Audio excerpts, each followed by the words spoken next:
Hello everyone, welcome to tarot aura Hindi. और ये reading है लिब्रा यानी कि तुला राशि वालों के लिए। आइए देखते हैं आने वाले 7 दिन आप लोगों के कैसे जाने वाले हैं।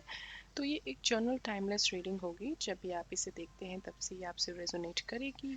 और अगर ये आपसे रेजोनेट करती है तो प्लीज़ इसे लाइक कमेंट एंड शेयर ज़रूर करें।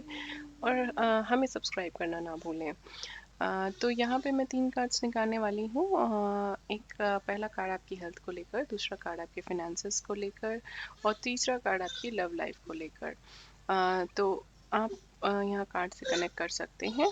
आइए चलिए देखते हैं कि क्या आ रहा है आपके लिए। Let's see. ओके, पहला कार्ड आया है आपका 9 of swords for your health. Second आया है आपका night of cup for your finances. And third card आया है आपका 8 of swords for your love life.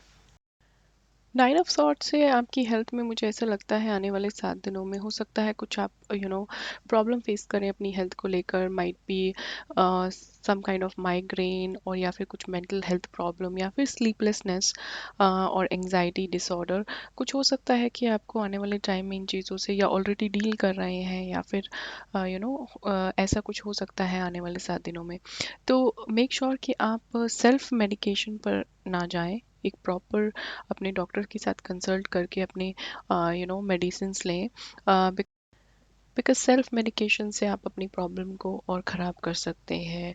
ठीक होने की बजाय चीज़ें और आपके लिए बिगड़ सकती हैं। तो आपको ये ज़रूरी है कि आप अपना डॉक्टर से कंसल्ट करें, प्रॉपर मेडिसिन्स लें और थोड़ा सा भी करंट की सिचुएशन में ओवर स्ट्रेस ना करें। नहीं तो आप मेंटली अपने आप को एग्जॉस्ट करके अपनी तबीयत को ख़राब कर सकते हैं नेक्स्ट 7 डेज़ के अंदर। तो ये एक डिवाइन से मैसेज आ रहा है कि थोड़ा सा अपने ऊपर ध्यान देना है, अपनी हेल्थ पर ध्यान देना है। With night of cup in your finances और मनी, मुझे ऐसा लग रहा है कि कुछ लोग हो सकता है अभी कुछ फाइनेंशियल मैटर्स को लेकर या करियर या कोई डिसीजन लेने में थोड़ा सा प्रॉब्लम फेस कर रहे हों। तो उनके लिए एक मैसेज आया है कि आपको थोड़ा सा आउट ऑफ बॉक्स सोचने की ज़रूरत है अपनी चीज़ों को। अगर आप आउट ऑफ बॉक्स सोचते हैं तो आप अपनी प्रॉब्लम का सोल्यूशन खुद ही कर सकते हैं। क्योंकि मुझे ऐसा लगता है कि चीज़ें आपकी बैलेंस होंगी विद द टाइम। आपके फाइनेंशियल डिफ़िकल्टीज़ हटेंगी आने वाले टाइम में, जो मुझे दिखाई देता है। बट मेक श्योर अगर आप कोई डिसीजन लेना चाहते हैं तो उस पे जंप ना करें। मतलब बहुत जल्दी से कोई डिसीजन ना लें, बिना सोचे समझे कोई डिसीजन ना लें अपने बिजनेस, अपने मनी और अपने करियर को लेकर। थोड़ा सा चीज़ों को देख कर समझ कर ही कोई स्टेप लें। बिकॉज अगर आप जल्दी से कुछ चीज़ करते हैं तो हो सकता है कि आप अभी तो वो चीज़ में सक्सेसफुल हो जाएं, बट बाद में आपको रिग्रेट हो लेटर ऑन कि आपने बहुत जल्दी से कोई डिसीजन ले लिया जो आपके लिए बेटर नहीं था। तो यही मैसेज आ रहा है आपकी मनी को लेकर अभी। नेक्स्ट कार्ड है 8 of sword for your love life. मुझे ऐसे दिखाई दे रहा है कि हो सकता है कि बहुत सारे लोग अपने आप को करंट की रिलेशनशिप में या फिर अपने फैमिली लाइफ में थोड़ा सा अपने आप को स्टक महसूस कर रहे हैं। मे बी किसी चीज़ को की हेल्पलेसनेस है, मतलब सोच रहे हैं कि आप किसी सिचुएशन में फंस गए हैं, उससे बाहर नहीं निकल सकते हैं।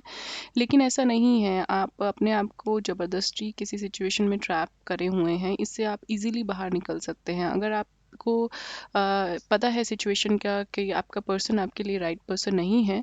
तो आप इजीली मूव ऑन कर सकते हैं। माइट भी आप अभी करंट की सिचुएशन में किसी चीज़ का वेट कर रहे हो या सोच रहे हो कि चीज़ें आपको कोई और इस सिचुएशन से बाहर निकाले। लेकिन डिवाइन से मैसेज यही आ रहा है कि आपको किसी का वेट करने की ज़रूरत ही नहीं है। अगर आपको लगता है कि आप एफर्ट्स डाल के अपनी चीज़ों को सही कर सकते हैं तो आप अभी से एफर्ट डालना स्टार्ट कर सकते हैं।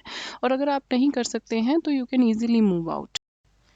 सो ये थी ओवरऑल आपकी नेक्स्ट 7 डेज़ की रीडिंग, आपको कैसे आगे मूव करना है। तो चलिए देख लेते हैं डिवाइन से कोई मैसेज आ रहा है आपकी सिचुएशन को लेकर या कोई गाइडेंस या कोई हेल्प डिवाइन की तरफ से आ रही है। आइए देखते हैं। तो यहाँ पे मैसेज आया है डिवाइन से, no it is not yet time. हो सकता है आप किसी चीज़ को लेकर अभी सोच रहे हो एक्शन लेने का, तो डिवाइन से यही मैसेज आया है कि अभी वो राइट टाइम नहीं है। किसी भी सिनेरियो में किसी भी चीज़ को जो भी आप सोच रहे हो एक्शन लेने का, थोड़ा सा पेशेंटली और सोच समझ कर एक्शन लेना है। अपनी चीज़ों को इवेलुएट करके आगे चलना है, सो दैट आप एक परफेक्ट अपने लिए सोल्यूशन लेके आ सकें। सो ये थी आपकी रीडिंग। प्लीज़ इसे लाइक कमेंट एंड शेयर कीजिए। एंड हमें सब्सक्राइब ज़रूर कीजिए। मैं ऐसे ही रीडिंग आपके साथ लाती रहूँगी। And thank you for your time. Keep watching.